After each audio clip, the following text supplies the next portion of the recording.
The U.S. Trade Representative released his annual report on foreign trade barriers. The chapter on Canada lays out a litany of irritants, pulling back the curtain on what officials discuss behind closed doors of trade talks. The CBC's Janice McGregor is following the story for us. Hey, Janice, so what does this report reveal about the top American targets?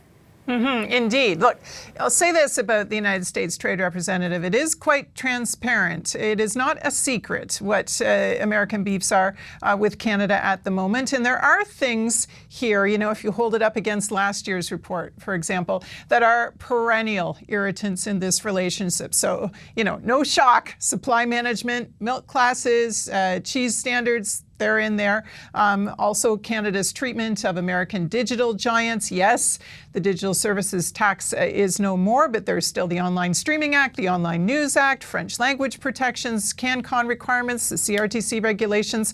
All that continues to be a problem in American eyes, as well as the government's new push to establish sovereign cloud data storage facilities. That, too, now a target in this latest report. New this year are explicit American objections to the way that Canada regulates its pharmaceutical prices.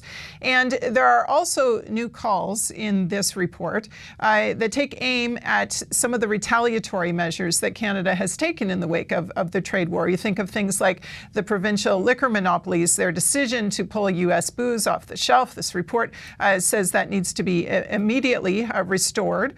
It also talks about buy Canadian procurement policies, those also causing new friction. Now, here's the thing about that that's a bit ironic, if you will, because Canadian firms have been shut out of bidding for American contracts for years.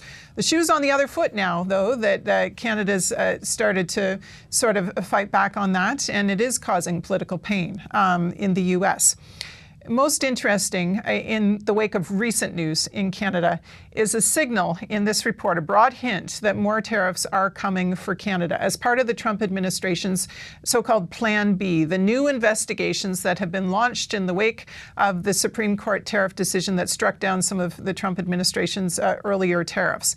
This report says that Canada does not appear to be effectively enforcing its own prohibition, its own ban on goods made with forced labor entering this country. Now, we have seen back in the headlines this week the reports about how aluminum smelted with forced labor in northwestern China is tainting the supply chain for Chinese EVs, which of course Canada just struck a deal with China to allow those to enter Canada once more, lower the tariffs on those.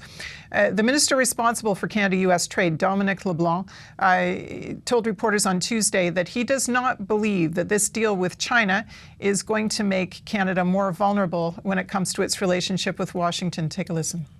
We obviously have taken note of the 301 investigation in the United States. We're confident that Canada, like other countries, is doing what's necessary to ensure that those goods aren't imported into Canada. But if in collaboration with the Americans or others, we can do more to reassure Canadians and the domestic supply chain, we're happy to do so.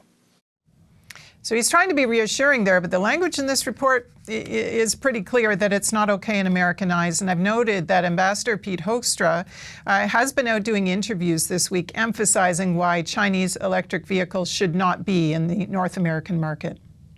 Now, Janice, the report also has some new stats on the impact of this trade war on the U.S. economy. We heard GDP numbers for Canada earlier this week, manufacturing taking a hit. What can you tell us about the U.S. impact?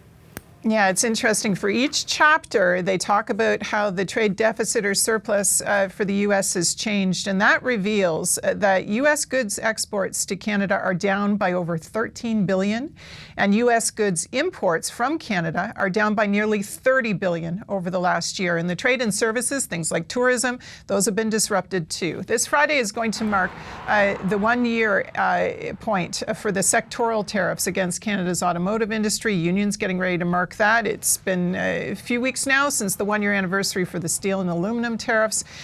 Even though Dominic LeBlanc says he's confident that things are eventually going to conclude positively, this report lays out why it's such a long road to get there.